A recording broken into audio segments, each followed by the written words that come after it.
ಶ್ರೀ ಗುರುಭ್ಯೋ ನಮಃ. ಹರೇ ಶ್ರೀನಿವಾಸ. ಶ್ರೀ ಗುರು ರಾಘವೇಂದ್ರಾಯ ನಮಃ. ಶ್ರೀ ಸತ್ಯಾತ್ಮತೀರ್ಥ ಗುರುಭ್ಯೋ ನಮಃ. ಶ್ರೀ ಜಗನ್ನಾಥದಾಸ ಗುರುಭ್ಯೋ ನಮಃ. ಎಲ್ಲರಿಗೂ ನಮಸ್ಕಾರ. ಅಧಿಕ ಮಾಸದ ನಿಮಿತ್ತವಾಗಿ ದಿನನಿತ್ಯ ಒಂದು ಸಂಧಿಯ ಸಾರವನ್ನು ಹೇಳ್ಕೊಂಡು ಹೋಗ್ತಾ ಇದ್ದೀನಿ. ಅಂದರೆ ಅಧಿಕ ಮಾಸದಲ್ಲಿ ಇಡೀ ಗ್ರಂಥವೊಂದು ಸಂಕ್ಷಿಪ್ತವಾಗಿ ಅವಲೋಕನ ಮಾಡ್ದಂಗೆ ಆಗ್ತದೆ. ಶುರು ಮಾಡ್ತಾಯಿದ್ದೀನಿ. ಈಗ 3 ಸಂಧಿ ಆಯಿತು. ನಿನ್ನೆ ದಿವಸ 4ನೇ ಸಂಧಿ ಭೋಜನ ರಸವಿಭಾಗ ಸಂಧಿ ವಿಡಿಯೋ ಮಾಡಿ ಪೋಸ್ಟ್ ಮಾಡಬೇಕಾಗಿತ್ತು. ಬಟ್ ಅನಿವಾರ್ಯ ಕಾರಣದಿಂದ ನಿನ್ನೆ ನನ್ನ ಗ್ರೂಪ್ನಲ್ಲಿ ಕೂಡ ಹೇಳೋಕ್ಕಾಗಲಿಲ್ಲ, ರೆಕಾರ್ಡ್ ಮಾಡಲಿಕ್ಕೂ ಆಗಲಿಲ್ಲ. ಅದಕ್ಕೆಲ್ಲರೂ ದಯವಿಟ್ಟು ಕ್ಷಮಿಸಬೇಕು. ಗುರುಗಳು ನನಗೆ ಕ್ಷಮಿಸಬೇಕು. ನಾನು ಏನೋ ಒಂದು ನಿಯಮ ಇಟ್ಕೊಂಡಿದ್ದೀನೋ ಇದು ಗುರುಗಳಿಗೆ ನಾವೊಂದು ಏನೋ ಒಂದು ಸ್ವಲ್ಪರ ಮಟ್ಟಿಗೆ ಒಂದು ಅಧ್ಯಯನ ಮಾಡಿದ್ದನ್ನು ಸ್ವಲ್ಪರ ಮಟ್ಟಿಗೆ ಒಂದು ಒಪ್ಪಿಸಬೇಕು ಗುರುಗಳಿಗೆ. ಈ ಉದ್ದೇಶದಿಂದಲೇ ನಾನು ಇದನ್ನು ಮಾಡ್ತಾಯಿದ್ದೀನಿ. ಆದರೆ ನಿನ್ನೆದು ಒಂದು ಖಂಡ ಆಯಿತು, ಬಹಳ ಬೇಜಾರಾಯಿತು. ಹರಿಚಿತ್ತ ಅಂದ್ಬಿಟ್ಟು ನಾವು ಅದು ಸ್ವೀಕಾರ ಮಾಡಲೇಬೇಕು. ಸೊ ನಿನ್ನೆ ಹಾಕುವಂಥ ರೆಕಾರ್ಡಿಂಗು ನಾನು ಇವತ್ತು ಪೋಸ್ಟ್ ಮಾಡ್ತಾಯಿದ್ದೀನಿ. ಇವತ್ತು ರಾತ್ರಿ ತಿರುಗಾ ಮುಂದಿನ ಸಂಧಿಯನ್ನು ಹಾಕ್ತೀನಿ. ಹರೇ ಶ್ರೀನಿವಾಸ. ಹರಿಕಥಾಮೃತ ಸಾರ ಗುರುಗಳ ಕರುಣದಿಂದ ಪನಿತು ಪೇಳುವೆ ಪರಮ ಭಗವದ್ ಭಕ್ತರಿದನಾದರದಿ ಕೇಳುವುದು. ಭೋಜನ ರಸ ವಿಭಾಗ ಸಂಧಿ ಇದು ಬಹಳ ವಿಸ್ತಾರವಾದಂಥ ಸಂಧಿ ಇದೆ. ಇದರಲ್ಲಿ ವಿಷಯಗಳು ಕೂಡ ಬಹಳಷ್ಟು ಇದೆ. ಇನ್ನು ಇದರದ್ದು ಸಂಕ್ಷಿಪ್ತವಾಗಿ ಹೇಳೋದು ಬಹಳ ಕಷ್ಟ ಇದೆ. It's A great challenge. ಅದು ಪ್ರಯತ್ನ ಮಾಡ್ತಾ ಇದ್ದೀನಿ. ಇದು ನಾವು ಭೋಜನ ಅಂತಂದರೆ ಭಾಳ ತಿನ್ನುವ ಪದಾರ್ಥ ಅಂತ ಮಾತ್ರ ತಿಳ್ಕೊಬಾರ್ದು. ಇದು ಭಗವಂತ ನಮಗೆ ಕರ್ಮಗಳನ್ನು ಉಣಿಸ್ತಾನೆ ಅಂತಲೇ ತಿಳ್ಕೊಬೇಕು. ಸೊ ಇಲ್ಲಿ ನಾವು ಊಟ ಮಾಡುವಾಗ ಏನು ಚಿಂತನೆ ಮಾಡಬೇಕು ಅನ್ನೋದನ್ನು ಇಲ್ಲಿ ಕೊಡ್ತಾ ಇದ್ದಾರೆ ಜಗನ್ನಾಥದಾಸರು ನಮಗೆ. ಸೊ ಊಟ ಮಾಡುವಾಗ ಹಾಳು ಹರಟೆ ಹೊಡ್ಕೊಂಡು ಅದು ಊಟದ ನಿಂದನೆ ಮಾಡಿ ಅಥವಾ ಒಂದು ಹೊಗಳದು ಮಾಡಿ ಊಟ ಮಾಡಬಾರ್ದು. ಅವಾಗ ಅಲ್ಲಲ್ಲಿ ಬರುವಂಥ ಭಗವತ್ ರೂಪದ ಚಿಂತನೆಯನ್ನು ಮಾಡಬೇಕು ಅನ್ನೋದನ್ನು ಇಲ್ಲಿ ಜಗನ್ನಾಥದಾಸರು ನಮಗೆ ಹೇಳ್ಕೊಡ್ತಾ ಇದ್ದಾರೆ. ಈ ವಿಷಯವನ್ನು ಮೂಕದಲ್ಲಿ ಊಟ ಮಾಡೋದು. ಅಧಿಕ ಮಾಸದಲ್ಲಿ ತುಂಬ ಜನ ಮೂಕದಲ್ಲಿ ಊಟ ಮಾಡ್ತಾರೆ. ಆವಾಗ ಈ ಚಿಂತನೆ ಮಾಡುವಂಥ ಬಹಳ ಒಂದು ಅನುಕೂಲವಾಗಿ ಆಗ್ತದೆ. ಸೊ ಅದಕ್ಕೆ ಅಧಿಕ ಮಾಸಕ್ಕಿಂತ ಮುಂಚೆನೇ ನಾನು ಇದ್ರ ಬಗ್ಗೆ ವಿಸ್ತಾರವಾಗಿ ಹೇಳಿದ್ದೀನಿ. ಈಗ ನಾವು ಸಂಕ್ಷಿಪ್ತವಾಗಿ ನೋಡೋಣ. ಮೊದಲನೇ ನುಡಿಯಲ್ಲಿ ವನಜಾಂಡುಳ ಉಳ್ಳ ಅಖಿಲ ಚೇತರು ಮುಂಜಿಪು. ಅಂದರೆ ಈ ಬ್ರಹ್ಮಾಂಡದಲ್ಲಿದ್ದಂಥ ಎಷ್ಟು ಚೇತನರು ಇದ್ದಾರೆ ಎಲ್ಲರೂ ಪದಾರ್ಥವನ್ನು ತಿಂದಿದ್ದಾರೆ. ಆಹಾರವನ್ನು ಬೇಕೇ ಬೇಕು. ಆಹಾರ ಇಲ್ಲದೆ ಬದುಕಲಿಕ್ಕೆ ಸಾಧ್ಯವೇ ಇಲ್ಲ. ಸೊ ಅದಕ್ಕೆ ಆಹಾರ ಇದ್ದೇ ಇತ್ತು. ಆಹಾರದಲ್ಲಿ ಬರೀ 4 ಚತುರ್ವಿಧ ಪದಾರ್ಥ. ನಮಗೆ ಇವಾಗ ಇದು ನೋಡಿದ್ರೆ ಬಹಳ ಆಶ್ಚರ್ಯ ಆಗ್ತದೆ. ನಾವು ಅದು ಯೋಚನೆ ಮಾಡೋದಿಲ್ಲ. ನಾವು ಏನು ಎಷ್ಟು ಪದಾರ್ಥ ಎಷ್ಟು ವೆರೈಟಿ ಪದಾರ್ಥ ತಿಂದರೂ ಕೂಡ ಅದರಲ್ಲಿ ಇದ್ದಂಥದ್ದು ಬರೀ ಖಾದ್ಯ ಪೇಯ ಲೇಹ ಚೋಷ ಇದು 4 ವೆರೈಟಿ ಪದಾರ್ಥಗಳು ಇರ್ತದೆ. ತಿನ್ನೋದು, ಕುಡಿಯೋದು, ನುಂಗೋದು, ಒಂದು ನೆನೆಕ್ಕೋದು, ಇದು 4 ಪದಾರ್ಥ ಇರ್ತದೆ. ಅದಕ್ಕೆ ಇದು ಆಮೇಲೆ ಇದು ಇಂದ್ರಿಯಗಳಿಗೆ ಪುಷ್ಟಿಯನ್ನು ಕೊಡ್ತದೆ. ಆಮೇಲೆ ದೇವತೆಗಳಿಗೆ ಆನಂದವನ್ನು ಕೊಡ್ತದೆ ಅಂತ ಮೊದಲು ನೋಡಿ ಹೇಳ್ತೀವಿ. ದೇವತೆಗಳಿಗೆ ಏಕೆ ಅಂತಂದರೆ ಆಯಾ ಪದಾರ್ಥದಲ್ಲಿ ಈಗ ಫಸ್ಟ್ ನಾವು ನೋಡ್ಕೋಬೇಕು. ಈ ನೈವೇದ್ಯ ಆಗಲಿ ಒಂದು ಪದಾರ್ಥವನ್ನು ತಿನ್ನುವಾಗಲಿ ಆಯಾ ಪದಾರ್ಥದಲ್ಲಿ ಆಯಾ ಭಗವತ್ ರೂಪ ಇರ್ತದೆ, ಎಲ್ಲ ದೇವತೆಗಳ ರೂಪ ಇರ್ತದೆ. ಆ ಪದಾರ್ಥದಲ್ಲಿದ್ದಂಥ ಆಯಾ ರೂಪವನ್ನು ಭಗವಂತ ಅವರವ್ರಿಗೆ ಕೊಟ್ಟು ಬಿಡ್ತಾನೆ ಅಂತ. ಸೊ ಅದರಿಂದ ತಮ್ಮ ರೂಪ ಸೇರ್ಕೊಂಡು ಬಿಡ್ತದೆ. ಆಮೇಲೆ ಇದು ಭಗವಂತನ ಏನು ಕಾರ್ಯ ಮಾಡ್ತಾ ಇದ್ದಾನೆ ಇದನ್ನು ನೋಡಿಬಿಟ್ಟು ದೇವತೆಗಳಿಗೆ ಬಹಳ ಆನಂದ ಆಗ್ತದೆ. ಅದಕ್ಕೆ ಇಲ್ಲಿ ಸುಖವ ನೀವ ಹರಿ, ಅದು ಅನಮಿಷರಿಗೆ ಆತ್ಮ ಪ್ರದರ್ಶನ ಸುಖವ ನೀವ ಹರಿ, ತುಂಬ ಸಂತೋಷ ಆಗ್ತದೆ ಅಂತ ಹೇಳ್ತಾ ಇದ್ದಾರೆ. ಆಮೇಲೆ ಇಲ್ಲಿ 2ನೇ ನುಡಿಯಲ್ಲಿ ಷೋಡಶ ಕಲೆಗಳು ಅಂತ ಹೇಳ್ತಾರೆ. ಷೋಡಶ ಕಲೆಗಳು ಅಂತ ಹೇಳಿದ್ರೆ ಜ್ಞಾನೇಂದ್ರಿಯ, ಕರ್ಮೇಂದ್ರಿಯ, ಮನಸ್ಸು ಮತ್ತು ತನ್ಮಾತ್ರ. ಕೆಲವರು ತನ್ಮಾತ್ರ ಅಂತ ಹೇಳ್ತಾರೆ, ಕೆಲವರು ಪಂಚ ಮಹಾಭೂತ ಅಂತ ಹೇಳ್ತಾರೆ. ಯಾಕಂದರೆ ತನ್ಮಾತ್ರ ಅಂದರೆ ಮಹಾಭೂತಗಳ ಗುಣವೇ ತನ್ಮಾತ್ರ ಇರ್ತವೆ. ಸೊ ಅದಕ್ಕೆ ಇಲ್ಲಿ ನಾಡಿಗತ ದೇವತೆಗಳು ಇಲ್ಲಿ 1,72,000 ನಾಡು ಒಳಗಡೆ ಇದು ರಸ ವಿಭಾಗವನ್ನು ಮಾಡ್ತಾನೆ ಭಗವಂತ. ರಸ ವಿಭಾಗ ಅಂತಂದ್ರೇನು 72,000 ನಾಡಿ ಒಳಗಡೆ ದೇವತೆಗಳಿದ್ದಾರೆ. ಆಯಾ ಪದಾರ್ಥದಲ್ಲಿ ಆಯಾ ದೇವತೆಗಳ ರಸ ಇರ್ತದೆ. ರಸ ಅಂತಂದರೆ ಅವರ ರೂಪ. ರಸ ಅಂತಂದರೆ ಕಬ್ಬಿನ ರಸ ಅಂತ ತಿಳ್ಕೊಬಾರ್ದು. ಅಲ್ಲಲ್ಲಿ ಆಯಾ ದೇವರ ರೂಪ ಇರ್ತದೆ. ಆ ರೂಪವನ್ನೇ ಭಗವಂತ ಅವ್ರಿಗೆ ಕೊಡ್ತಾನೆ ಅಂತ. ಸೊ 72,000 ನಾಡಿ ಒಳಗಡೆ ದೇವತೆಗಳಿದ್ದಾರೆ. ಅವರು ಅಂತರ್ಯಾಮಿಯಾಗಿ ವಾಯುದೇವರು, ಅಂತರ್ಯಾಮಿಯಾಗಿ ಭಗವಂತ ಇದ್ದಾನೆ. ಸೊ ಅಲ್ಲಿದ್ದಂಥ ಭಗವಂತ ತನ್ನ ರೂಪ ತಗೋತಾನೆ. ಎಲ್ಲ ಇನ್ನು ವಾಯುದೇವ್ರಿಗೆ ಅವರು ರೂಪ ಕೊಡ್ತಾರೆ, ಲಕ್ಷ್ಮೀ ದೇವಿಗೆ ಅವಳು ರೂಪ ಕೊಡ್ತಾನೆ. ಸೊ ಅಲ್ಲಿ ಇದ್ದಂಥ ರೂಪವನ್ನು ಅವ್ರಿಗೆ ಕೊಡ್ತಾನೆ ಅಂತ ಅವ್ರು ಸ್ವೀಕಾರ ಮಾಡ್ತಾರೆ ಅಂತಲೇ ಹೇಳ್ತಾರೆ. ಸೊ ಇನ್ನು 3ನೇ ನುಡಿಯಲ್ಲಿ ವಾರುವಾಚ್ಯ ಇದು ಬಹಳ ವಿಸ್ತಾರವಾದಂಥ ಅದು ಸಂಧಿ. ಇದು ತೀರಾ ಸಂಕ್ಷಿಪ್ತವಾಗಿ ಹೇಳೋದು ಬಹಳ ಕಷ್ಟ, ಪ್ರಯತ್ನ ಪಡ್ತಾ ಇದ್ದೀನಿ. ಇಲ್ಲಿ ಸ್ತ್ರೀ ಪುರುಷ ನಾಡಿಯಲ್ಲಿ ಅಂತ ಹೇಳ್ತಾರೆ. ಅಂದರೆ ಎಡಕ್ಕೆ ಸ್ತ್ರೀ ನಾಡಿ, ಬಲಕ್ಕೆ ಪುರುಷ ನಾಡಿ ಇದ್ದಾರೆ. ಅಲ್ಲಿ ರಾತ್ರಿ ಮತ್ತು ಹಗಲಿಗೆ ಅಭಿಮಾನಿ ದೇವತೆಗಳಿದ್ದಾರೆ, ಅವರ ಅಂತರ್ಯಾಮಿಯಾಗಿ ಭಗವಂತ ಇದ್ದಾನೆ. ಆ ಹಗಲು ರಾತ್ರಿ ನಿಯಾಮಕರಾದಂಥ ಭಗವತ್ ರೂಪಕ್ಕೆ ಬೃಹತಿ ಅಂತ ಹೇಳ್ತಾರೆ. ಅದಕ್ಕೆ ಬೃಹತಿ ಸಹಸ್ರ ಹೋಮ ಅಂತ ಹೇಳ್ತೀವಿ. ಆಮೇಲೆ ಇನ್ನು 4ನೇ ನುಡಿಯಲ್ಲಿ 6 ರಸ ಸತ್ವಾದಿ ಭೇದದಿ ಅಂತ ಹೇಳ್ತಾರೆ. 6 ರಸಗಳು ಯಾವ್ಯಾವು ಇರ್ತಾರೆ? ಉಪ್ಪು, ಖಾರ, ಹುಳಿ, ಕಹಿ, ಸಿಹಿ, ಒಗರು, ಇದು 6 ರಸ. ಎಷ್ಟೇ ಪದಾರ್ಥ ಈಗ ಎಷ್ಟೆಲ್ಲ ಯೂಟ್ಯೂಬಲ್ಲೆಲ್ಲ ಅಡುಗೆ ಮಾಡೋದ್ರಲ್ಲಿ ತುಂಬ ಜನ ನೋಡ್ತಾ ಇರ್ತೀವಿ. ಅದರಲ್ಲಿ ರಸ ಇರೋದು 6 ರಸ ಬಿಟ್ಟು ಬೇರೆ ರಸನೇ ಇಲ್ಲ. ಸೊ ಇದಕ್ಕೆ ಆಮೇಲೆ ಇದಕ್ಕೆ ಎಲ್ಲ ರಸಗಳು ಕೂಡ ಸತ್ತು, ರಸ, ತಾಮಸ ಇವುಗಳ ರಸ ಇರ್ತವೆ. ಹೀಗೆ 3 ವಿಧದಂಥದ್ದು. ಹೀಗೆ 6 × 3 18 ರೂಪ ಅಂತ ಹೇಳ್ತಾರೆ. ಸೊ ಭೋಜ್ಯ ಪದಾರ್ಥ ರಸಾಖ್ಯ ರೂಪನಾಗಿ ಭಗವಂತ ಇದ್ದಾನೆ ಅಂತ. ಭೋಜ್ಯ ಪದಾರ್ಥಗಳ ರಸಾಖ್ಯ ರೂಪದಲ್ಲಿ ಆ ರಸ ಆಕಾರದಲ್ಲಿ ಆಯಾ ಭಗವದ್ ರೂಪವನ್ನು ಇರ್ತದೆ ಅಂತ ಹೇಳ್ತಾರೆ. ಇನ್ನು 5ನೇದು 6ನೇ ನುಡಿಯಲ್ಲಿ ಹೇಳ್ತಾ ಇದ್ದಾರೆ. 5ನೇದು 6ನೇದು ನುಡಿ ಸೇರಿ ಇಲ್ಲೇನು ಹೇಳ್ತಾ ಇದ್ದಾರೆ? ಈ ಕ್ಷೀರ ವಿಷದ ಅಂದರೆ ಇದು ಹಾಲು, ತುಪ್ಪ, ಬೆಲ್ಲ, ಆಮೇಲೆ ಫಲದ ರಸ. ಆಯಾ ರಸಗಳ ಅದರಲ್ಲಿ ಪದಾರ್ಥದಲ್ಲಿ ಇರೋಂಥ ರಸದ ರೂಪದ ಹೆಸರು ಹೇಳ್ತಾ ಇದ್ದಾರೆ. ಕ್ಷೀರದಲ್ಲಿ ವಿಷದ ಅಲ್ಲಿ 354 ರೂಪದಿಂದ ಇದ್ದಾನೆ. ಘೃತದಲ್ಲಿ ಸ್ಥಿರ ರೂಪ, ಅದರಲ್ಲಿ 29 ರೂಪದಿಂದ ಇದ್ದಾನೆ. ಗುಡದೊಳಗೆ ತೀಕ್ಷ್ಣ ರೂಪ, ಅಲ್ಲಿ 5101 ರೂಪದಿಂದ ಇದ್ದಾನೆ. ಫಲಗಳಲ್ಲಿ ನಿರಹರ ರೂಪ 2525 ರೂಪದಿಂದ ಭಗವಂತ ಇದ್ದಾನೆ ಅಂತ ಇಲ್ಲಿ ಹೇಳ್ತಾ ಇದ್ದಾರೆ. ಸೊ ಇಷ್ಟು ರೂಪದಿಂದ ಭಗವಂತ ಇದ್ದಾನೆ. ಇದೆಲ್ಲ ರೂಪಗಳನ್ನು ವಾಯು ಅಂತರ್ಗತ ಆಯಾ ಹೆಸರದಿಂದ ಇದ್ದಾನೆ. ಆಯಾ ಹೆಸರದಿಂದ, ವಿಷದ ಹೆಸರದಿಂದ ವಿಷದ ಅದು ಹೆಸರದಿಂದ ಅಲ್ಲಿದ್ದಾನೆ. ಕ್ಷೀರದಲ್ಲಿ ಕ್ಷೀರ ಹೆಸರದಿಂದ ವಿಷ ರೂಪದಿಂದ ಇದ್ದಾನೆ. ಈ ತನ್ನಾಮ ತನ್ನ ರೂಪದಿಂದ ಇದ್ದಾನೆ ಅಂತ ಭಗವಂತ ತಿಳ್ಕೋಬೇಕು. ಆಮೇಲೆ ಇನ್ನು ಇಲ್ಲಿ 7ನೇ ನುಡಿಯಲ್ಲಿ ಹೇಳ್ತಾ ಇದ್ದಾರೆ. ಇಲ್ಲಿ ಯಾವ್ಯಾವ ರೂಪದಿಂದ ಯಾವ್ಯಾವ ಭಗವಂತ ಪದಾರ್ಥದಲ್ಲಿ ಊಟ ಮಾಡುವಾಗ ನೋಡ್ತಾನೆ, ಕೇಳ್ತಾನೆ, ಯಾವ್ಯಾವ ಅವಯವದಲ್ಲಿ ಇದ್ದುಬಿಟ್ಟು ಆಯಾ ಕೆಲಸವನ್ನು ಭಗವಂತ ಮಾಡ್ತಾನೆ ಅಂತ. ಕಪಿಲ ರೂಪಿ ಪರಮಾತ್ಮ ಕಣ್ಣಿನಲ್ಲಿ ಇದ್ದಾನೆ. ನರಹರಿ ರೂಪ ಪರಮಾತ್ಮ ನಾಸಿಕ್ನಲ್ಲಿದ್ದಾನೆ. ಪರಶುರಾಮ ರೂಪಾತ್ಮ ಹಾಸ್ಯದಲ್ಲಿ ಬಾಯಲ್ಲಿದ್ದಾನೆ. ಮತ್ಸ್ಯರೂಪಿ ಪರಮಾತ್ಮ ಜಿಹ್ವೆಯಲ್ಲಿ ಇದ್ದಾನೆ. ಹಂಸರೂಪಿ ಪರಮಾತ್ಮ ದಂತದಲ್ಲಿ ಇದ್ದಾನೆ. ಹೈಗ್ರೂಪಿ ಪರಮಾತ್ಮ ವಾಕ್ದಲ್ಲಿ ಇದ್ದಾನೆ. ಸೊ ಇಷ್ಟೆಲ್ಲ ರೂಪದಿಂದ ಒಂದು ಊಟ ಮಾಡುವಾಗ ಇಷ್ಟು ರೂಪಗಳನ್ನು ಭಗವಂತ ಪ್ರಕಟ ಮಾಡ್ತಾ ಇರ್ತಾನೆ. ಅದರಿಂದ ನಾವು ಊಟ ಮಾಡ್ತಾ ಕಾರ್ಯ ಆಗ್ತದೆ. ನಾವು ತಿನ್ನಬೇಕು, ಅಗಿಬೇಕು, ನುಂಗಬೇಕು, ರುಚಿ ಬರಬೇಕು, ಇದೆಲ್ಲ ಮಾಡ್ಕೊತಾರೆ. ಭಗವಂತ ಯಾವ ರೂಪದಲ್ಲಿ ಇದ್ದಾನೆ ಅಂತ ತಿಳ್ಕೊಂಡು ಅಲ್ಲಿ ಹೇಳ್ತಾ ಇದ್ದಾರೆ. ಇನ್ನು 8ನೇ ನುಡಿಯಲ್ಲಿ ಭೋಕ್ತೃೊಳಗಡೆ ಸಂಕೃಷ್ಣ ಪ್ರದ್ಯುಮ್ನ ಪರಮಾತ್ಮ ಇದ್ದಾನೆ. ಭೋಜ್ಯರೊಳಗಡೆ ನಾರಾಯಣ ಅನಿರುದ್ಧ ರೂಪಿ ಪರಮಾತ್ಮ ಇದ್ದಾನೆ. ಭೋಜ್ಯ ಅಂತ ತಿನ್ನೋ ಪದಾರ್ಥ, ಭೋಕ್ತರು ಯಾರು ತಿಂತಾರೆ ಅವ್ರೊಳಗೆ. ಆಮೇಲೆ ಈ 9 ನುಡಿ ಹೇಳ್ತಾ ಇದ್ದಾರೆ. ವಾಸುದೇವ ಅವಕಾಶಪ್ರದನಾಗಿ ಇದ್ದಾನೆ ಅಂತ. ನಾವೇನು ತಿಂತೀವಿ ಅಲ್ಲಿ ಆ ತುತ್ತುವಿನ ಒಳಗಡೆ ಹೋಗೋಕ್ಕೆ ನಮಗೆ ಅನುಕೂಲವಾಗಿರಬೇಕು, ತಿನ್ನೋಕ್ಕೆ ಅನುಕೂಲವಾಗಿರಬೇಕು. ಅಲ್ಲಿ ಖಾಲಿ ಜಾಗ ಬೇಕಲ್ಲ, ಅವಾಗ ನಮಗೆ ಅದು ಆ ಪದಾರ್ಥ ಹೋಗ್ತದಕ್ಕೆ ಅವಕಾಶ ಮಾಡಿಕೊಡ್ತಾನೆ ವಾಸುದೇವ ರೂಪಿ ಪರಮಾತ್ಮ ಅಂತ ಹೇಳ್ತಾ ಇದ್ದಾರೆ. ಇನ್ನು 10ನೇ ನುಡಿಯಲ್ಲಿ ಯಾವ್ಯಾವ ಪದಾರ್ಥದಲ್ಲಿ ಯಾವ್ಯಾವ ಭಗವತ್ ರೂಪ ಚಿಂತನೆ ಮಾಡಬೇಕು ಅಂತಲೇ ಹೇಳ್ಕೊಡ್ತಾ ಇದ್ದಾರೆ. ಈ ಅನ್ನದಲ್ಲಿ ವಾಸುದೇವ, ಭಕ್ಷ್ಯದಲ್ಲಿ ಸಂಕರ್ಷಣ, ಪರಮಾನದಲ್ಲಿ ಪ್ರದ್ಯುಮ್ನ, ಘೃತದಲ್ಲಿ ಅನಿರುದ್ಧ, ತವ್ವಿನಲ್ಲಿ ಗರುಡಾರೂಢ ಹರಿ, ಪಲ್ಯದಲ್ಲಿ ವಾಮನ, ಸರ್ವತ್ರದಲ್ಲಿ ನಾರಾಯಣ ರೂಪಿ ಪರಮಾತ್ಮಂದು ಚಿಂತನೆ ಮಾಡಬೇಕು ಅನ್ನೋದ್ರ ಮೇಲೆ ಹೇಳ್ತಾರೆ. ಅಂದರೆ ಊಟ ಮಾಡುವಾಗ ಇಷ್ಟೆಲ್ಲ ಚಿಂತನೆ ಮಾಡಬೇಕು ಅಂತ ಹೇಳ್ತಾ ಇದ್ದಾರೆ. ಆಮೇಲೆ 11ನೇ ನುಡಿಯಲ್ಲಿ ಅಲ್ಲಿ ಅಖಂಡ ರೂಪಗಳ ಚಿಂತನೆ, ಅಂದರೆ ಒಂದು ಬುಂದೆ ಉದಾಹರಣೆ ಕೊಡ್ತಾರೆ. ಅಲ್ಲಿ ಬುಂದೆ ಅನೇಕ ಕಾಳದಿಂದ ಕೂಡ್ಕೊಂಡು ಒಂದು ಲಾಡು ಆಗಿರ್ತದೆ. ಸೊ ಒಂದೊಂದು ಕಾಳಿನಲ್ಲಿ ಕೂಡ ಇದ್ದಾನೆ. ಆಮೇಲೆ ಪೂರ್ತಿ ರೂಪದಿಂದಲೇ ಒಂದೊಂದು ಕಾಳಿದ್ದದ್ದು ಅದು ಖಂಡ ರೂಪ, ಪೂರ್ತಿ ಇದ್ದದ್ದು ಅಖಂಡ ರೂಪ. ಸೊ ಇಷ್ಟು ಈಗ ಖಂಡ ರೂಪದಿಂದ ಭಗವಂತ ವ್ಯಾಪ್ತನಾಗಿ ಇದ್ದಾನೆ ಅಂತ. ಸೊ ಆಮೇಲೆ ಅದಕ್ಕೆ ನಾವು ಈಗ ಬಗೆ ರೂಪದಿಂದ ಭಗವಂತ ಇದ್ದಾನೆ, ಅದನ್ನು ಚಿಂತೆ ಮಾಡಿ ಭಗವಂತನಿಗೆ ಸಮರ್ಪಣೆ ಮಾಡಬೇಕು ಅನ್ನೋದನ್ನು ಇಲ್ಲಿ ಹೇಳ್ಕೊಡ್ತಾ ಇದ್ದಾರೆ.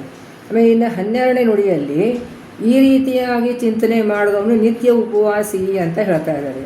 ಅದೇ ನಿತ್ಯ ಉಪವಾಸ ಅಂತಂದರೆ ನಾವು ಇದೆಲ್ಲ ಭಗವಂತ ಕೊಟ್ಟದ್ದು. ಇಷ್ಟಿಷ್ಟು ಪದಾರ್ಥದಲ್ಲಿ ಭಗವಂತ ಇದ್ದಾನೆ, ಒಳಗಡೆ ಇದ್ಬಿಟ್ಟು ಅವನೇ ಸ್ವೀಕಾರ ಮಾಡ್ತಾ ಇದ್ದಾನೆ, ಅವನ ರೂಪಗಳು ಅವನೇ ತಗೊಳ್ತಾ ಇದ್ದಾನೆ. ಈ ರೀತಿಯಾಗಿ ನಾವು ಚಿಂತನೆ ಮಾಡ್ಕೊಂಡು ಊಟ ಮಾಡಿದರೆ ಉಪವಾಸ ಮಾಡಿದ ನಿತ್ಯ ಉಪವಾಸ ಮಾಡಿದಂಥ ಫಲವನ್ನು ಬರ್ತದೆ ಅಂತ ಹೇಳ್ತಾರೆ. ಆಮೇಲೆ ಇದು ರಮಾಪದಿ ಅನುಷ್ಠಾನಗಳು, ಅದಕ್ಕೆಲ್ಲಿ ನಮ್ಮದು ಸಂಚಿತ ಆಗಾಮಿ ಎಲ್ಲ ಕರ್ಮಗಳನ್ನು ನಾಶ ಮಾಡ್ತಾನೆ ಅಂತ ಹೇಳಿಬಿಟ್ಟು, ಆಮೇಲೆ ಮಾತಲಾಲಿಸು ಜನನೀಯಂತೆ ಭಗವಂತ ಅಷ್ಟು ಸಂತೋಷ ಪಡ್ತಾನಂತೆ. ಅಷ್ಟು ಸಂತೋಷಪಟ್ಟು ಅವನು ನಮಗೆ ತಾಯಿ ಹೇಗೆ ಪ್ರೀತಿಯಿಂದ ನಾವು ಮಾತಾಡ್ತಾಳೆ ಹಾಗೆ ಭಗವಂತ ನಮಗೆ ಪ್ರೀತಿಯಿಂದ ಮಾತಾಡ್ತಾನೆ ಅಂತ. ಸೊ ಭಗವಂತ ನಾವು ಎದುರುಗಡೆ ಬಂದು ನಿಂತು ಮಾತಾಡಿಸೋದಿಲ್ಲ, ಆದರೆ ಅವನ ಅನುಗ್ರಹದಿಂದ ನಮಗೆ ಒಂಥರ ಸಂತೋಷ ಸಿಗ್ತದೆ. ಅದೇ ನಮಗೆ ಭಗವಂತ ಮಾತಾಡ್ತಾ ಇದ್ದಾನೆ ಅಂತ. ಭಗವಂತನ ಮಾತು ಹೇಗೆ ತಿಳಬೇಕು, ನಾವು ಇಲ್ಲಿ ವೇದದಲ್ಲಿ, ಒಂದು ಪುರಾಣದಲ್ಲಿ, ಒಂದು ಗ್ರಂಥದಲ್ಲಿ ಅದು ಭಗವಂತನಿಗೆ ಆದೇಶ ಇರ್ತದೆ, ಅದೇ ಭಗವಂತ ನಮ್ಮ ಜೊತೆ ಮಾತಾಡ್ತಾನೆ ಅಂತ ತಿಳ್ಕೋಬೇಕು. ಸೊ ಅದಕ್ಕೆ ಇಲ್ಲಿ ಏನು ತಿಳ್ಕೋಬೇಕು ನಾವು, ಮಾತಲಾಲಿಸುವನು ಜನನಿಯಂತೆ ಅಂತಂದರೆ ಈ ರೀತಿಯ ಶುದ್ಧವಾದಂಥ ಅನ್ನ, ಶುದ್ಧವಾದಂಥ ಬಹಳ ಮಹತ್ವ ಇದೆ. ಈ ರೀತಿಯಾಗಿ ಶುದ್ಧವಾದಂಥ ಅನ್ನ ಈ ರೀತಿಯಾಗಿ ಚಿಂತನೆ ಮಾಡ್ತಾ ಊಟ ಮಾಡಿದರೆ ನಮಗೆ ಮಾತಾಡಿಸ್ತಾ ಅಂತಂದ್ರೇನು, ಗ್ರಂಥದಲ್ಲಿದ್ದಂಥ ವಿಷಯವನ್ನು ನಮಗೆ ತಿಳಿಸ್ಕೊಡ್ತಾನೆ ಅಂತ ಅರ್ಥ. ಅದೇ ನಮಗೆ ಅದರದ್ದು ಜ್ಞಾನ ಅಭಿವೃದ್ಧಿ ಆಗ್ತದೆ. ನೋಡಿ, ಊಟಕ್ಕೆ ಜ್ಞಾನಕ್ಕೆ ಏನು ಸಂಬಂಧ ಅಂತ. ಸೊ ಅದಕ್ಕೆ ಶುದ್ಧ ಊಟ ಆದರೆ, ಅಂತಃಕರಣ ಶುದ್ಧ ಆದರೆ ನಮಗೆ ಜ್ಞಾನ ಬರೋಕ್ಕೆ ಅದು ಒಂದು ಕಾರಣ ಆಗ್ತದೆ ಅಂತ ಹೇಳ್ತಾ ಇದ್ದಾರೆ. ಇನ್ನು 14-15 2 ನುಡಿಯಲ್ಲಿ ಭಾಳ ಸಂಕ್ಷಿಪ್ತವಾಗಿ ಕಡಿಮೆ ಟೈಮಲ್ಲಿ ಇಡೀ ಸಂಧಿ ಹೇಳೋದು ಬಹಳ ಕಷ್ಟ. ಸೊ ನೀವು 14-15 ನುಡಿಯಲ್ಲಿ ಇಲ್ಲಿ ಕೋಶಗಳ ಚಿಂತನೆ ಹೇಳಿದ್ದಾರೆ. ಇಲ್ಲಿ ತುಂಬ ಸಂಖ್ಯೆಗಳು ಬಹಳಷ್ಟು ಬಂದವೆ. ಆ ಸಂಖ್ಯೆಯನ್ನು ನಾನು ಹೇಳ್ತಾ ಇಲ್ಲ, ಯಾರು ಇದನ್ನು ಹರಿಕಥಾಂಸ ಅಧ್ಯಯನ ಮಾಡ್ತೀರಿ. ಈಗ ನಾನು ಯೂಟ್ಯೂಬಿನಲ್ಲಿ ನನ್ನ ಎಲ್ಲ ಸಂಧಿಯನ್ನು ಅರ್ಥವನ್ನು ಹೇಳ್ಕೊಡ್ತಾ ಇದ್ದೀನಿ. ಅದು ಪದಚ್ಛೇದ, ಅದು ಅನ್ನೋದು ಪಾರಾಯಣ ಹೇಗೆ ಮಾಡಬೇಕು, ಆಮೇಲೆ ಅದು ಅಲ್ಲಿ ಅರ್ಥವನ್ನೆಲ್ಲ ಹೇಳ್ಕೊಡ್ತಾ ಇದ್ದೀನಿ. ಸೊ ಅದಕ್ಕೆ ಆಸಕ್ತಿ ಇದ್ದರೂ ಅದಕ್ಕೆ ಸಬ್ಸ್ಕ್ರೈಬ್ ಮಾಡಿ ಅದನ್ನು ನೀವು ಯಾವ ರೆಕಾರ್ಡಿಂಗ್ ಬೇಕಾದ್ರೂ ಕೇಳ್ಬೋದು. ಎಲ್ಲ ರೆಕಾರ್ಡಿಂಗ್ ಲೈನಾಗಿ ಸರಿಯಾಗಿ ನೇಮಿಂಗ್ ಮಾಡಿಬಿಟ್ಟು ಹಾಕಿದ್ದೀನಿ. ಸೊ ಅದಕ್ಕೆ ಇಲ್ಲಿ 14-15 ನುಡಿಯಲ್ಲಿ ಸೊ ಅದಕ್ಕೆ ಯಾಕೆ ನಾನು ತಿರುಗಾ ಇದ್ರೆ ಹೇಳಿದೆ ನಾನು ಯೂಟ್ಯೂಬ್ ಬಗ್ಗೆ ಅಂತಂದರೆ, ಯಾರಿಗೆ ಆಸಕ್ತಿ ಇದೆ ಹಳೆಯ ರೆಕಾರ್ಡಿಂಗ್, ಕೆಲವರು ಮೆಸೇಜ್ ಮಾಡ್ತಾ ಇದ್ದಾರೆ ನಮಗೆ ಹಳೆಯ ದೊಡ್ಡ ರೆಕಾರ್ಡಿಂಗ್ ಕಳಿಸಿ ಅಂತಂದ್ಬಿಟ್ಟು. ಸೊ ಅದಕ್ಕೆ ಯೂಟ್ಯೂಬ್ನಲ್ಲಿ ಇದೆ, ಅಲ್ಲಿ ನೀವು ನಾನು ಕವಿತಾ ತೋರ್ವಿ ಅಂತ ಟೈಪ್ ಮಾಡಿದರೆ ನಾನು ಆ್ಯಪ್ ಬರುತ್ತೆ. ಆ್ಯಪ್ನಲ್ಲಿ ಎಲ್ಲ ವೀಡಿಯೋಸು ಇದೆ. ಮೋರ್ ದ್ಯಾನ್ 1000 ವೀಡಿಯೋಸ್ ನಾನು ಅಪ್ಲೋಡ್ ಮಾಡಿದ್ದೀನಿ. ಎಲ್ಲ ನಿಮ್ಗೆ ಯಾವ್ದು ಬೇಕು ಎಲ್ಲ ಸಿಗುತ್ತೆ ಅಂತ ಇದು ಮಾಹಿತಿ ಕೊಡೋಕ್ಕೋಸ್ಕರನೇ ಹೇಳ್ತಾ ಇದ್ದೀನಿ, ಮತ್ತೆ ಯಾವುದೂ ಕಾರಣವಿಲ್ಲ. ಇನ್ನು 14-15 ನುಡಿಯಲ್ಲಿ ನಮಗೆ ಇಲ್ಲಿ ಕೋಶದ ಬಗ್ಗೆ ಚಿಂತನೆಯನ್ನು ಕೊಡ್ತಾ ಇದ್ದಾರೆ ರಘುನಾಥ ದಾಸರು. ಏನು ಕೋಶಗಳು? ಅನ್ನಮಯ, ಪ್ರಾಣಮಯ, ಮನೋಮಯ, ವಿಜ್ಞಾನಮಯ, ಆನಂದಮಯ ಕೋಶಗಳು ಅಂತ. ಅಲ್ಲಿ ಅಂತರ್ಯಾಮಿಯಾಗಿ ಭಗವಂತ ಅನುರುದ್ಧ ಪ್ರದು ಸಂಕಟ ವಾಸುದೇವ ನಾರಾಯಣ ರೂಪದಿಂದ ಇದ್ದಾನೆ ಅಂತ ಹೇಳ್ತಾ ಇದ್ದಾರೆ. ಇನ್ನು 16-17 ನುಡಿಗಳಲ್ಲಿ ಎಲ್ಲ ರೂಪಗಳ ಸಂಖ್ಯೆಯನ್ನು ಕೊಟ್ಟಿದ್ದಾರೆ, ತುಂಬ ಸಂಖ್ಯೆ ಕೊಟ್ಟಿದ್ದಾರೆ.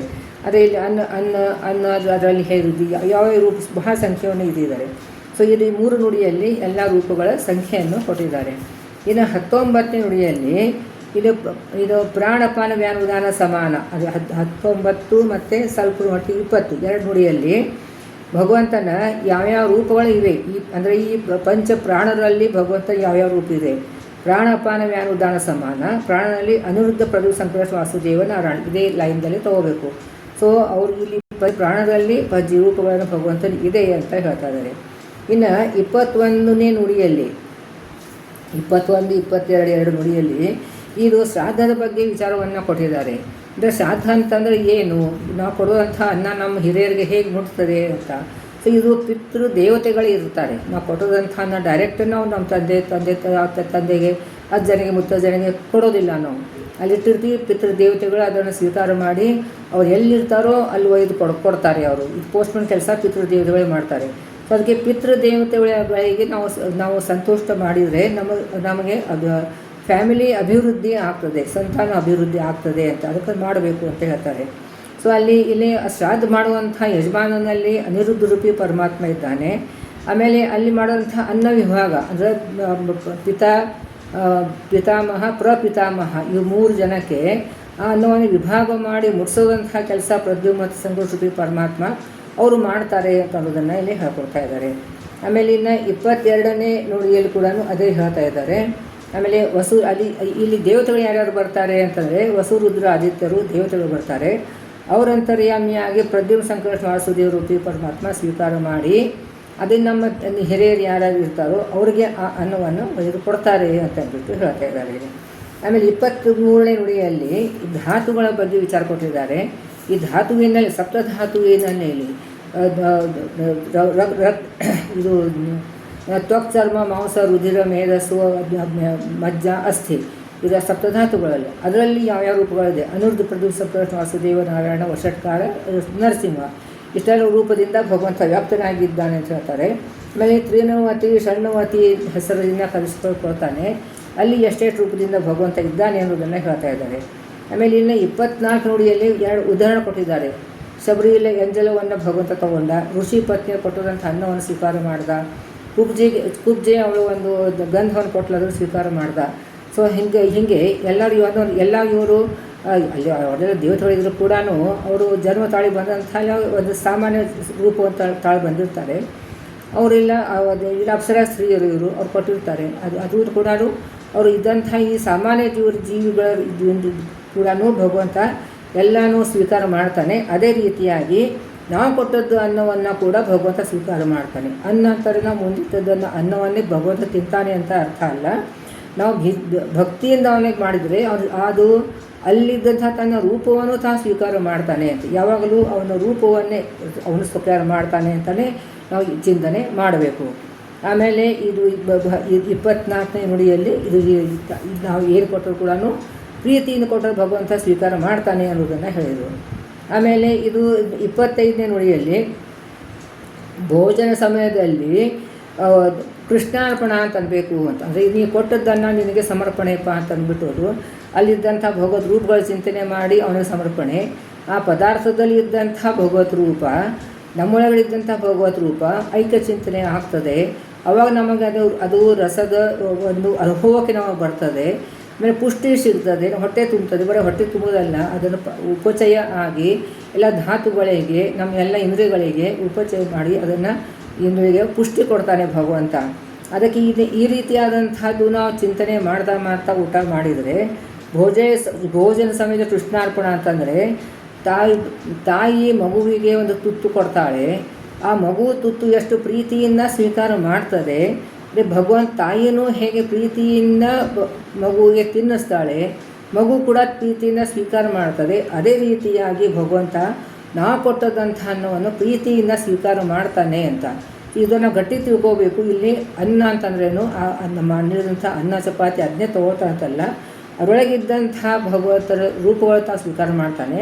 ಆಮೇಲೆ ಇಲ್ಲಿ ಇಂಡೈರೆಕ್ಟ್ಲಿ ಹೇಳ್ತಾ ಇದ್ದಾರೆ, ನಾವು ಕರ್ಮಗಳನ್ನು ಭಗವಂತನಿಗೆ ಸಮರ್ಪಣೆ ಮಾಡಿದರೆ ಅದು ಅವನು ಸ್ವೀಕಾರ ಮಾಡ್ತಾನೆ. ಸ್ವೀಕಾರ ಮಾಡಿ ಪಾಪ ಕರ್ಮಗಳ ಫಲವನ್ನು ಕಡಿಮೆ ಮಾಡ್ತಾನೆ, ಪುಣ್ಯ ಕರ್ಮಗಳನ್ನು ಅಭಿವೃದ್ಧಿಗೊಳಿಸ್ತಾನೆ. ಇದರಲ್ಲಿ ಕರ್ಮಗಳನ್ನು ಅನ್ವಯ ಮಾಡ್ಕೋಬೇಕು ನಾವು. ಆಮೇಲೆ ಇಲ್ಲಿ 26ನೇ ನುಡಿಯಲ್ಲಿ ಅವನಿಗೆ ವಿಕಾರ ಇಲ್ಲ. ಎಲ್ಲ ಪರಗಳನ್ನು ಜೀವಕೃತ ಕರ್ಮಗಳ ಬಿಡದೆ, ಇಲ್ಲಿ ಕರ್ಮಗಳನ್ನು ಶಬ್ದವನ್ನು ಇಟ್ಟಿದ್ದಾರೆ. ಈಗ ಜೀವಕರ್ಮಗಳು ಬಿಡದೆ ರಮಾವನ್ನು ಸ್ವೀಕರಿಸಿ ಫಲಗಳನ್ನು ಇವನು ಅಧಿಕಾರ ಅನುಸಾರದಲ್ಲಿ ಅವರಿಗೆ ಅನವರತ. ಸೊ ಈ ಜೀವಗಳು ಮಾಡಿದಂತಹ ಕರ್ಮಗಳನ್ನು ಅವನಿಗೆ ಸ್ವೀಕಾರ ಮಾಡ್ತಾನೆ, ಅದರ ಫಲವನ್ನು ಜೀವಗಳಿಗೆ ಕೊಡ್ತಾನೆ. ಆಮೇಲೆ ಅವನು ಯಾವಾಗಲೂ ಪಾವನಕ್ಕೆ ಪಾವನ, ಅವನೇ ಪುಣ್ಯಕರಿದ್ದಂಥದ್ದು. ಅದು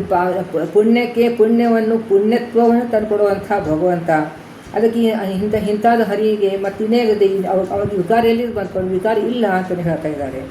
ಆಮೇಲೆ 27ನೇ ನುಡಿಯಲ್ಲಿ ನಮಗೆ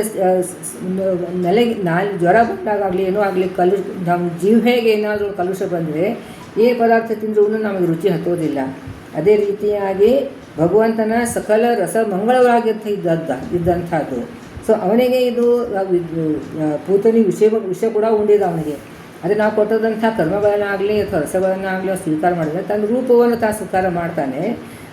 ಅದರದ್ದು ಅವನಿಗೆ ಏನೂ ಅವನಿಗೆ ಬಾಧೆ ಆಗುವುದಿಲ್ಲ ಅಂತ ಹೇಳಿದೆ. ಸಕಲ ಅವನು ಎಲ್ಲ ರಸ ಮಂಗಳಕರವಾದ ರಸ ಅಂತ ಹೇಳಿದ ಅವನ ರೂಪ, ಅವನ ಎಲ್ಲ ರೂಪಗಳ ಮಂಗಳಕರವಾಗಿ ಇದೆ ಅಂತ ಹೇಳ್ತಾನೆ. ಆಮೇಲೆ ಇಲ್ಲಿ 28ನೇ ನುಡಿಯಲ್ಲಿ ತನ್ನ ಸ್ವರಸಗಳು, ಅದು ಇಲ್ಲಿ ವಾಯುದೇವರು ಸಮುದ್ರ ಮಥನದಲ್ಲಿ ವಿಷವನ್ನು ಉಂಡ್ರು, ಅದಕ್ಕೆ ಅದರದ್ದು ವಿಕಾರ ಆಗಲಿಲ್ಲ. ಅಂದರೆ ಭಗವಂತನ ಒಬ್ಬ ದಾಸನಿಗೆ ಅಷ್ಟು ಶ್ರೇಷ್ಠವಾದಂಥ ಶಕ್ತಿ ಇದ್ದ ಮೇಲೆ ಇನ್ನು ಭಗವಂತನೇನು ಹೇಳೋದಿದೆ ಅಂತ ಹೇಳ್ತಾ ಇದ್ದಾರೆ. ಆದರೆ ಅದು ಸ್ವರಸಗಳು ಬಿಟ್ಟು ಬೇರೆ ಯಾವುದೂ ಸ್ವೀಕಾರ ಮಾಡೋದು. ಸ್ವರಸ ಅಂತಂದರೆ ತನ್ನದೇ ಆದಂತಹ ರೂಪವನ್ನು ಮಾತ್ರ ಅವನು ಸ್ವೀಕಾರ ಮಾಡ್ತಾನೆ ಅಂತ ಹೇಳ್ತಾ ಇದ್ದಾರೆ. ಆಮೇಲೆ 29ನೇ ನುಡಿಯಲ್ಲಿ ಈ ರೀತಿಯಾಗಿ ಚಿಂತನೆ ಮಾಡ್ತಾ ಭೋಜನ ಮಾಡಿದರೆ ಅದು ನಿತ್ಯ ಉಪವಾಸಿ ಅಂತ ಹಿಂದೆ ಹೇಳಿದರು. ಇವಾಗೇನು ಹೇಳ್ತಾ ಇದ್ದಾರೆ, ಈ ಊಟ ಮಾಡುವಾಗ ಅವನೇ ಪ್ರಾಪಕ, ಸ್ಥಾಪಕ, ನಿಯಾಮಕ, ವ್ಯಾಪಕ ಮತ್ತು ಅವನ ಗುಣರೂಪಗಳ ಚಿಂತನೆ ಮಾಡ್ತಾ ಹೋದರೆ ಅವನಿಗೆ ಈ ರೀತಿಯಾಗಿ ಅವನು ಸಮರ್ಪಣೆ ಮಾಡಬೇಕು. ಇದೇ ರೀತಿಯ ಕರ್ಮಗಳು ಕೂಡ ಪುಣ್ಯ ಪಾಪಗಳು ಅಂತ ಹೇಳಿಬಿಡ್ತಾ ಇದ್ದಾರೆ. ಸೊ ಅದಕ್ಕೆ ನಾವು ಎಲ್ಲ ಕಡೆ ಬರೀ ಊಟದ ಬಗ್ಗೆ ಚಿಂತನೆ ಕೊಟ್ಟಿಲ್ಲ, ನಮ್ಮ ಕರ್ಮಗಳ ಬಗ್ಗೆ ಚಿಂತನೆ ಕೊಟ್ಟಿದ್ದಾರೆ.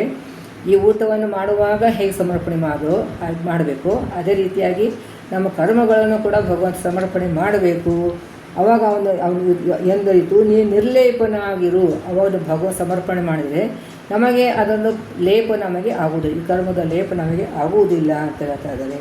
ಇನ್ನು 30 ಉಳಿದಲ್ಲಿ ಭೋಕ್ತೃ ಮತ್ತು ಭೋಜ್ಯ ವಸ್ತುಗಳಲ್ಲಿ ಟೋಟಲ್ ಎಷ್ಟಾಗ್ತದೆ ಅಂತ 5,89,705 ರೂಪದಿಂದ ಭಗವಂತ ವ್ಯಾಪ್ತನಾಗಿ ಇದ್ದಾನೆ ಅನ್ನೋದನ್ನು ಇಲ್ಲಿ ಹೇಳ್ಕೊಡ್ತಾ ಇದ್ದಾರೆ. ಸೊ ಇಲ್ಲಿ ಶ್ರೀಧರ ದುರ್ಗಾ ರಮಣ ಅದು ಭಗವಂತ ಪಾದಾದಿ ಶಿರಿಯ ಪರ್ಯಂತ ವ್ಯಾಪಿಸಿ ಅಂತ ಹೇಳಿದ್ದಾರೆ.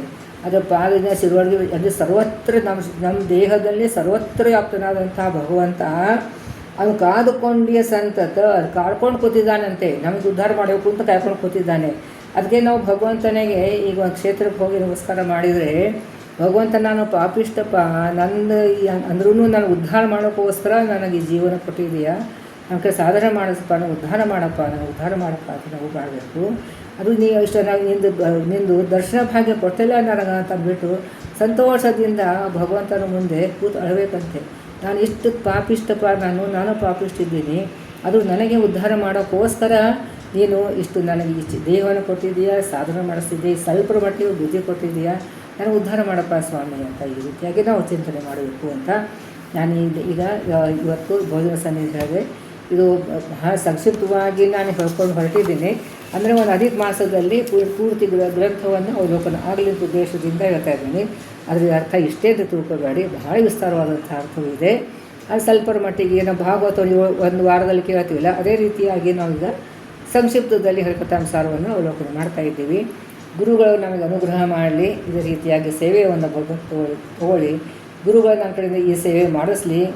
ನಾನು ಏನು ಸ್ವಲ್ಪರ ಮಟ್ಟಿಗೆ ಕಲ್ತಿದ್ದೀನೋ ಅದನ್ನು ಗುರುಗಳಿಗೆ ಒಪ್ಪಿಸ್ತಾ ಇದ್ದೀನಿ. ಗುರುಗಳು ಅದನ್ನು ಇದು ಭಗವಂತನಿಗೆ ಒಪ್ಪಿಸ್ತಾರೆ. ಇದು ನಮ್ಮ ಜನ್ಮ ಉದ್ಧಾರ, ನಮಗೆ ಸ್ವಂತ ನಮಗೆ ಸಾಧನೆಗೋಸ್ಕರ ಇದನ್ನು ಮಾಡ್ತಾ ಇದ್ದೀನಿ. ಅದರಿಂದ ಯಾರ್ಯಾರಿಗೆ ಎಷ್ಟೆಷ್ಟು ಲಾಭ ಆಗ್ತದೋ ಅದು ಭಗವಂತನ ಇಚ್ಛೆ, ಅದನ್ನು ನಾವು ವಿಚಾರ ಮಾಡೋದಿಲ್ಲ.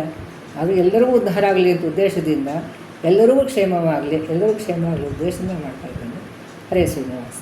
ನಾಹಂಕರ್ತ ಹರಿಕರ್ತ, ಹರಿಪ್ರೇರಣೆ ಹರಿಪ್ರೀತ್ಯರ್ಥ, ಪತಿ ಅಂತರ್ಗತ, ಗುರು ಅಂತರ್ಗತ, ಸತ್ವಾಭಿಮಾನ ವಿಕಾಂತರ್ಗತ, ಭಾರತೀಯ ರಮಣ ಮುಖ್ಯ ಪ್ರಾಣ ಅಂತರ್ಗತ, ಆನಂದಪತಿ ಪುರುಷೋತ್ತಮ ಭಿನ್ನ ಮಧ್ವಾಂತರ ಶ್ರೀ ಕೃಷ್ಣ ಅರ್ಪಣ.